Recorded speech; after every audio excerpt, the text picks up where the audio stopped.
I kind of went off in the Discord last night in a good way about trolls. I was fucking going ham because people were talking about they were asking like, when did the Koreshi thing happen? Like, do we have a time frame for that? And we don't really. We have like a loose time frame, but not really. So what I proposed was, I was thinking if you read Chronicle and you got a feeling of when the events that are talked about in the book before Koresh, if you can figure out when those happened, and then look at the section right after Koresh and the Ethereals and figure out when that happened, I think you could maybe pinpoint roughly an estimation of when Koresh happened. So, as a result, I pulled up the World of Warcraft timeline from the wiki. And I'm like looking at this wiki, and I'm just like thinking about some of these things that don't have any dates on them. There's a lot of stuff that just we don't have dates for.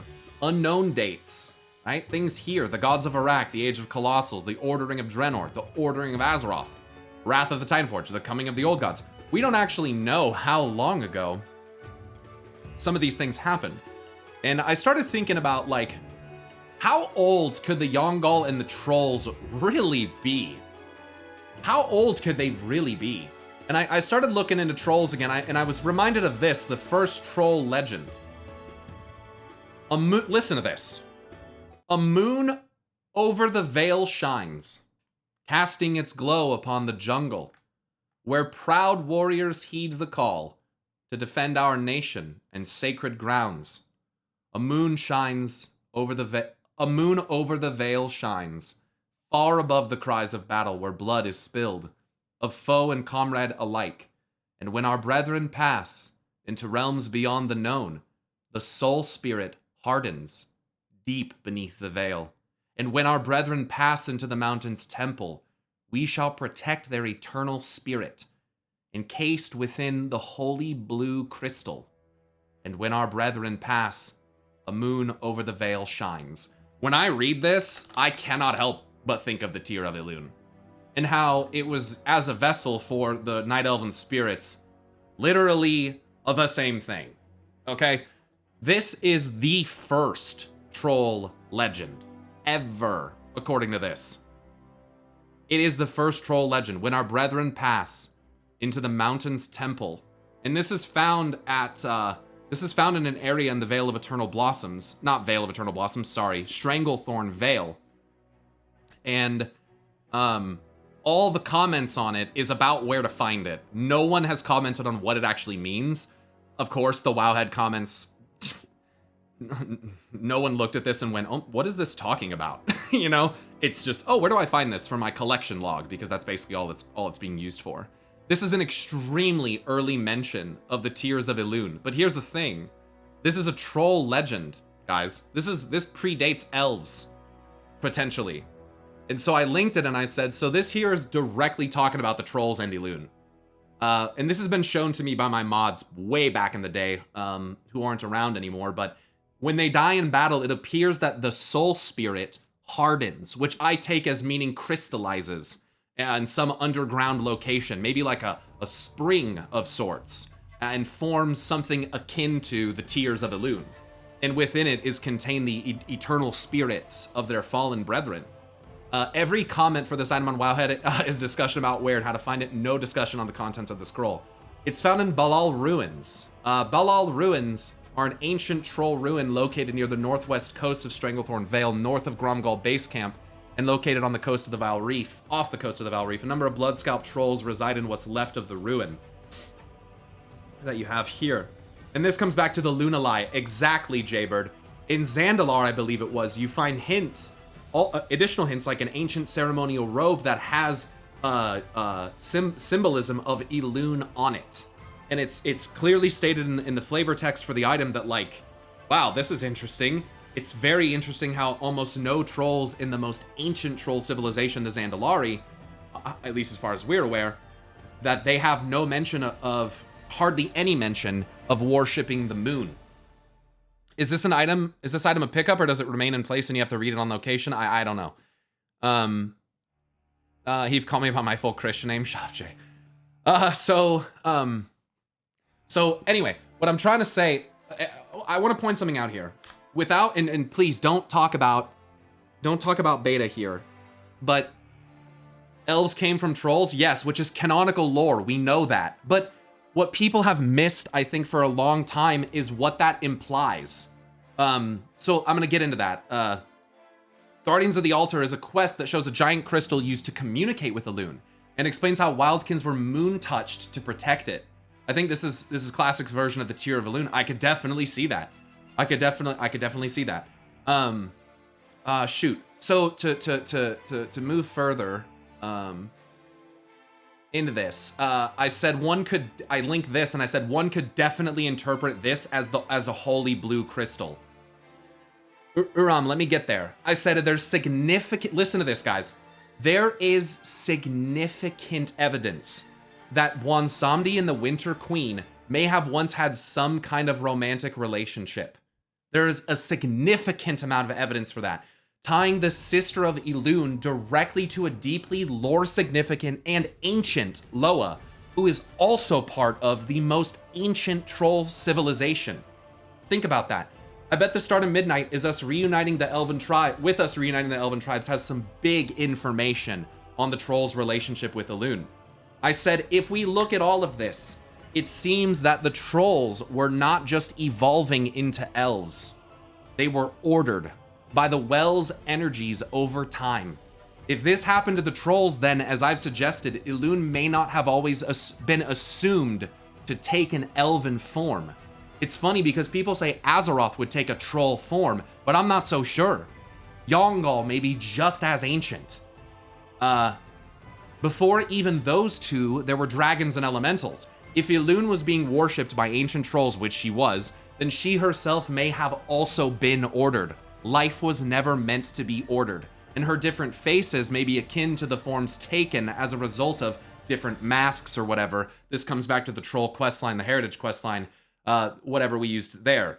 Maybe the what you see for ELUNE or for the moon is based on what you're expecting through your worship. So the trolls, they experience maybe in Nazmir the blood moon, and maybe that is one face or expression of what is essentially the triple goddess ELUNE. It says here, perhaps the blood moon is one face, the full moon is another, and the crescent the other, assuming there aren't more. Someone then linked me this memory of escaping from reality, which is insane. It's a monk ability, a monk legendary memory from Shadowlands. Memory of escaping from, like, the words there, like, shatter my brain. And I think about the fact that it's transcendence. This is transcendence. It's memory of escaping from reality, transcendence. And it's done through monk spirit energy, which is spirit of life energy, as far as we're told. And then this led me, of course, to the Kabbalah, which I'm not going to get in heavily today because this could easily be its entire own video. But if you start looking at the Kabbalah and its structure and what each segment of it represents, I believe that all of these can actually be linked directly to beings like the Titans. Strength, splendor, victory, mercy, beauty. I think all of these things and some of the deeper things that they represent, doth, knowledge, understanding, severity, glory. I think in the way that they link together, if you start reading about this shit, this is fucking crazy. And I'm pretty sure it's relevant for World of Warcraft. I then found this one that links Kabbalah to chakras, and I noticed that the heart chakra in everything you look at is green, right? And it's related to the earth. I thought this is fascinating because in World of Warcraft, Earth is Azeroth, right? And the two colors which are coming out of the blood are blue and yellow, which are just happen to be on the other sides of this green, right? Blue and yellow come together to make green. I then linked the fact that in Azerite pools, you can actually see areas where the blue and the gold is coming together to make a green. And I found this a little bit interesting. I was like, it's not fel, is it? Like, that's a different, what is that? Right? I said heart, earth, green, all these interesting connections here. Lemon, I'll get there. And then someone linked another interpretation of it. I said to Shattered King, I said, what if the memory of escaping from reality, what if that memory was Eonar's? I said, monks do utilize spirit for their abilities like transcendence, spirit of life. And I think about the similarities between ENR and the Earth Mother, and this whole green earth shit, heart, chakra stuff. I said I almost wonder if it further suggests that ANR actually is the Earth Mother. I just think Earth would be a better place for the Earth Mother, right? And on these Kabbalah charts we're looking at, notice how the radiant light crown is at the top? That's what Azeroth looks like. So why is she inside of the Earth? It doesn't... I think that there's some thematic things kind of lining up here that are kind of like hinting that I think people are in the wrong place. I said I just think Earth would be a better place for her. On these Kabbalah charts, what are we looking at, right? I've stated it's weird that Azeroth looks like a sun inside of a planet, right? I wonder if somehow, and I'm going to come back to the elves here in a minute, if ENR swapped places with Azeroth, somehow, took the light from the heavens and put it inside the earth, and ascended to the heavens herself to rule among the other gods. This is a very Isis usurping Ra kind of thing. Isis, in the case of the Egyptian mythology, if I'm not mistaken, it wasn't being done for malicious reason, but the concept of the goddess of earth and life escaping and then imprisoning another goddess in her own domain would be interesting as fuck. But in addition to that, I said Anshe is pretty explicitly a dude, and I think he could still be Sargeras. Keep in mind, considering the okay, so this is more of a discussion. I said considering the Windrunner Moon and Sun fractal, we're still missing Lady Sun, and I said okay, Lady Sun would be Azeroth, right? Lady Moon would be ELUNE. Little Sun would be Sargeras or Anshe, Little Sun would be Sargeras or Anshe, and Little Moon would be the Winter Queen. I said ENR as life should be on Earth, not in the heavens, right? It's weird that she is where she is, to me. Like, the vassal of life disguises treachery. Beware the eyes of green. And, you know, the eye color for the Earth Mother in the book, Eyes of the Earth Mother, in the books over there, it shows that the Earth Mother has green eyes. Eyes of green, right? Envious eyes. But then in Hearthstone, we see another thing. Eyes of the Earth Mother, where she has blue and golden eyes. Wait a second. It gets weird, right? Because what we're told in the story is that the Earth Mother tore out her eyes, and thus she is blind as a result. She pushed Anshe and Musha into her eyes and tore them out and sent them into the heavens, is what's said, right? So this is ELUNE and Anshe going into the heavens. Probably they're going to seek help for what happened to their mother. The thing that just gets really confusing about it is they intentionally cross over ENR and the Earth Mother all the fucking time. It's like they want you to believe that ENR is the Earth Mother. But that's, and I thought that was kind of confusing. So someone chimed in. Something about it just feels off. I started looking into lunar eclipses and how blood moons come about. In a total lunar eclipse, I know that this isn't the most fun thing, you know, when I just show you guys the Discord, but I just want you to see what I'm talking about. In a total lunar eclipse, the entire moon falls within the darkest part of Earth's shadow, called the Umbra. Zareth Umbra? Think about that. When the moon is within the Umbra, it will turn a reddish hue. Lunar eclipses are sometimes called blood moons because of this phenomenon. And then I linked that quote, "The fall of night reveals her true face. She will bring only ruin." In which face would the most ancient of trolls likely have been in contact with? If I had to guess, due to their sacrificial magics, I would guess it's probably the blood moon. Her true face.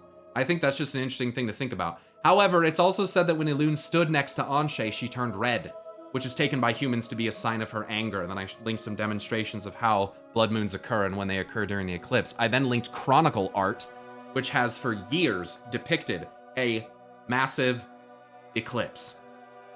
This is among the most important symbolism in the history of World of Warcraft, and nobody talks about it because reasons, okay? This is some of the most insane symbolism. This entire picture is fucking insane, okay? And what's happening up here is not to be ignored. If people really wanted to figure out some lore theories and come up with some crazy shit, they need to study this. because these images from Chronicle are in the last pages. They're not even labeled. They don't even, there's no text referring to what this is at all. Nothing. It is purely visual storytelling. It is symbolism. It's very subtle and it's incredibly clever. So I linked that, going into that. And then I linked the Blood Moon, which you guys saw recently in SOD. Obviously, you guys have seen the SOD Blood Moon shit, right? And then I linked what appears to be a Blood Moon in Nazmir, outside of Bwonsamdi's place. Bwonsamdi, who has connections to the sister of ELUNE. And then I linked the Bwonsamdi Blood Moon Rising cinematic. This is what it's actually titled, Blood Moon Rising. Why don't I have any audio? Oh, my. Does the mighty Rastakan need old Bwonsamdi's help yet again? Edas! And then he does that. Rise, fallen ones. Starts summoning wind serpent spirits, ancient troll spirits, that all seem to be bound to the Blood Moon. Some interesting coronal shit coming off the moon right here, by the way. Very interesting corona. It almost looks like a red sun. I'm gonna be honest. It almost looks like there's a source of light behind it or something. It's very interesting. It looks very similar to the coronal effect that happens during a lunar eclipse. So I find that fascinating. It also kind of looks almost like sun spots or whatever they call them. Sun. What do they call those things that like when they shoot out? I don't know what they're called, but you know what I'm talking about. Those things, right? Yeah, Lemon, I'm gonna get there. Okay, I'm gonna get there. I understand what you're saying is supporting the idea. I don't disagree with you. I literally wholly agree with what you're saying. Solar flares, thank you. So the next thing I came to, someone linked me a section from the Last Guardian.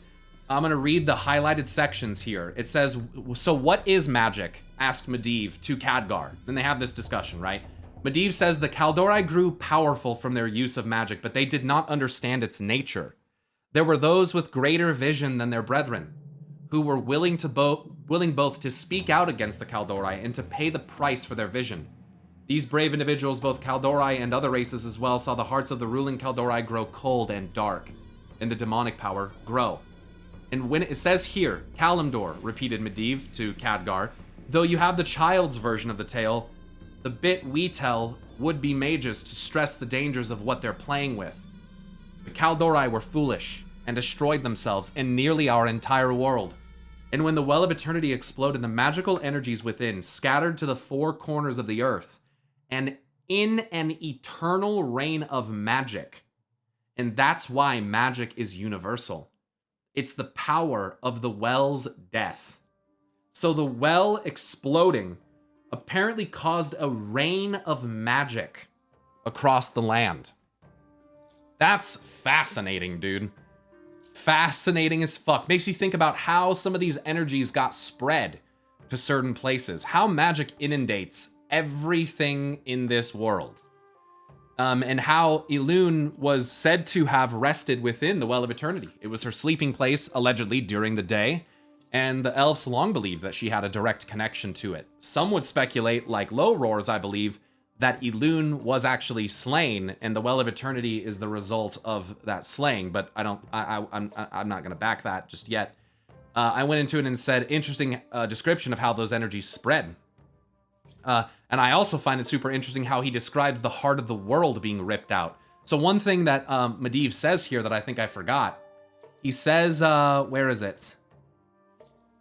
It says right here, so it came to pass that the Kaldori were corrupted by Sargeras such that they nearly damned this world at its birth.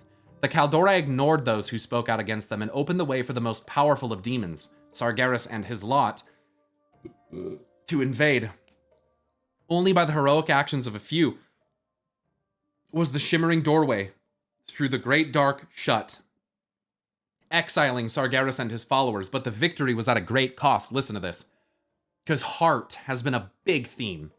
The Well of Eternity exploded when the doorway was shut down, and the resulting explosion ripped the heart out of this world, destroying the Kaldori lands in the very continent it rested upon. Those that shut the door were never seen again by living eyes. That's crazy. And the resulting explosion ripped the heart out of this world, which I then followed up with, of course, it's interesting how he describes the heart of the world being ripped out, looks at Argus, being stabbed back into the heart. And I said, but again, that chakra Kabbalah stuff I linked above and the Eyes of the Earth Mother story kind of throw me for a loop. A&R is just such an anomaly. Lumino told me long ago that his opinion is that she should belong on the planet and not in the heavens. I almost don't want to believe it, you know? Something about it seems just very off. And then I went into this. This is just some notes I took. I just pasted them in here. Formatting's weird. I said, Azeroth, Lady Sun, the mother of all creation. Sargeras Anshe, the destroyer, little son. Sargeras created the Yongal, which were ordered into Tauren, I believe. Many demonic races bear strong resemblances to Tauren, primarily the Doomguard, who are alleged to be derived from the Eridar. It is a Doomguard who reveals to Canrathad Ebonlock that the demons were once enslaved by the Titans, and that Sargeras freed them. So I think it's just coincidental that it would be him. ELUNE, Musha, the White Lady, Little Moon, or sorry, Lady Moon, pardon me, with different faces, blood full and crescent.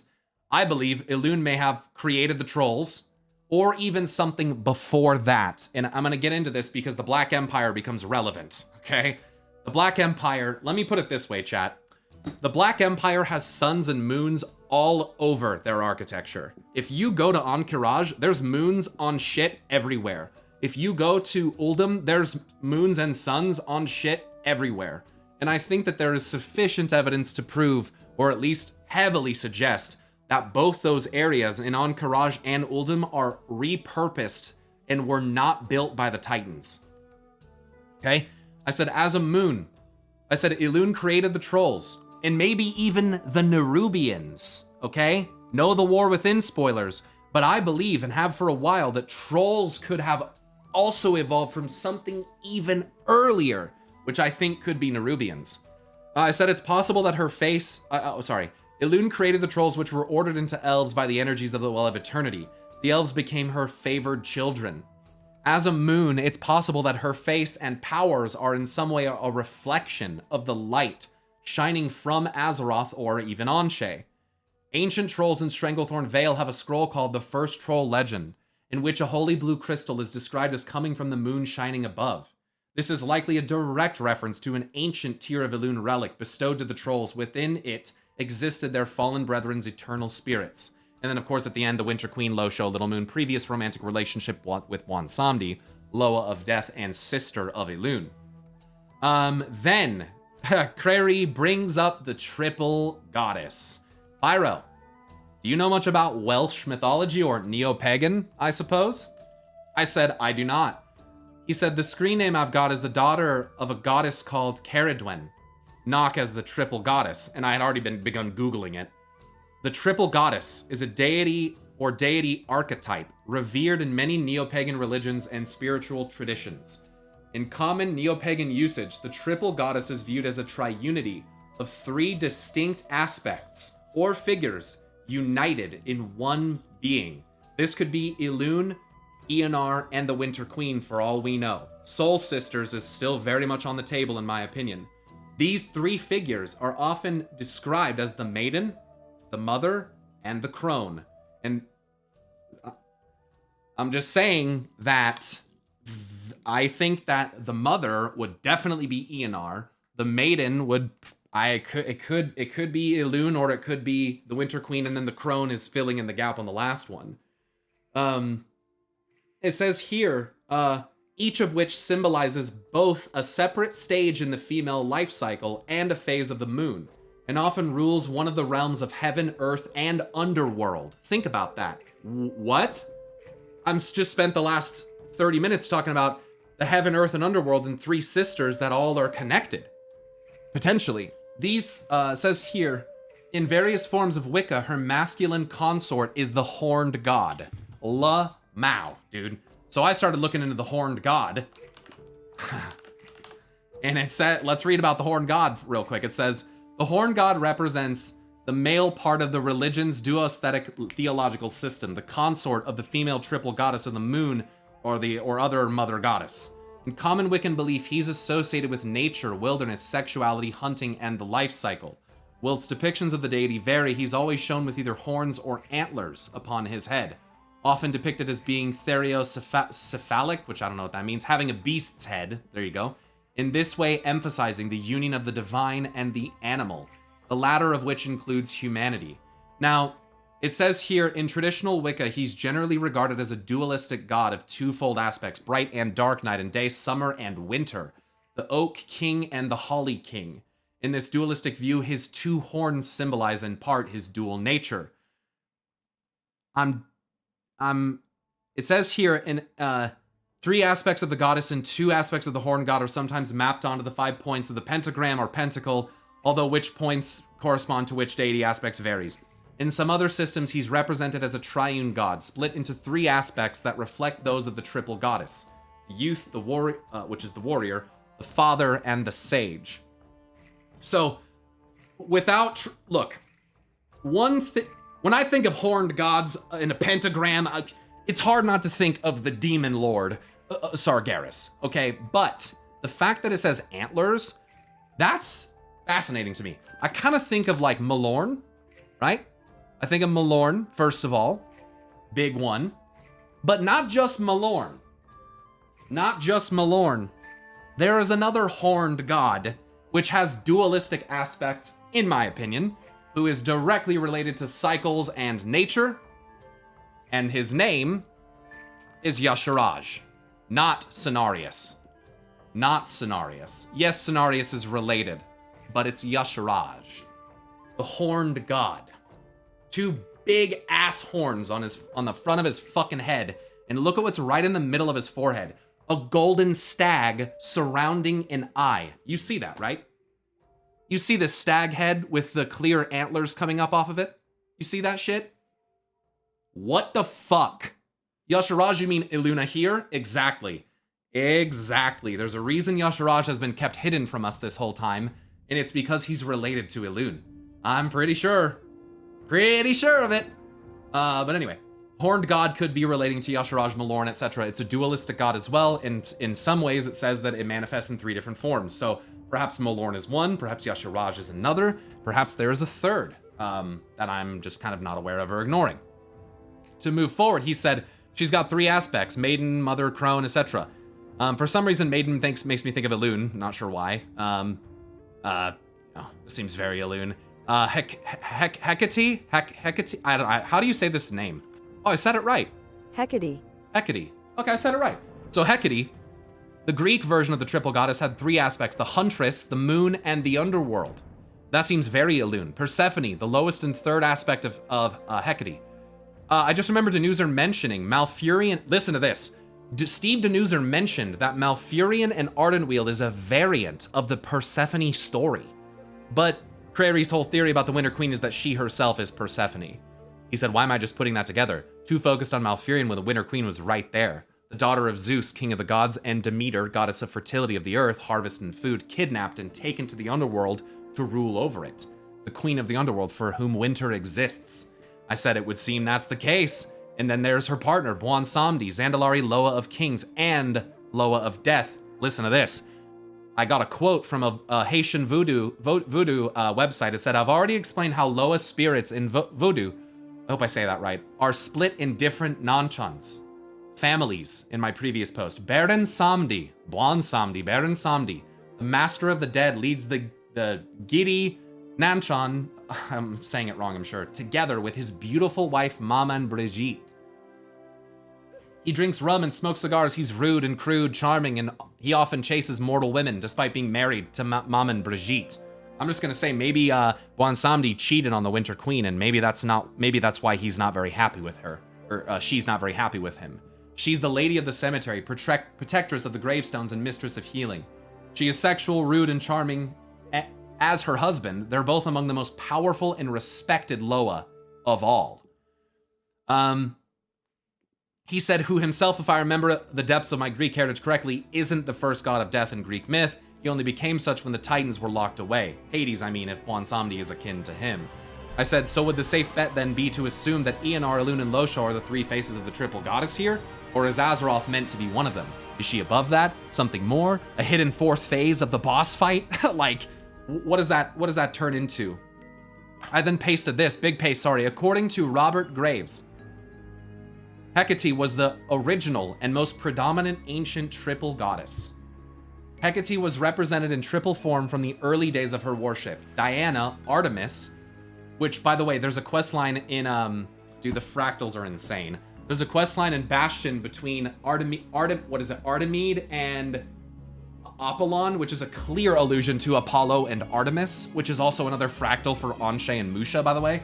Diana, Artemis also came to be viewed as a trinity of 3 goddesses in one, which were viewed as distinct aspects of a single being. So this is like very much ELUNE. Diana as Huntress, Diana as the moon, Diana of the underworld. Additional examples of the goddess Hecate, viewed as a triple goddess associated with witchcraft, includes Lucan's tale of a group of witches, written in the 1st century BCE. In Lucan's work, the witches speak of Persephone, who is the third and lowest aspect of our goddess Hecate.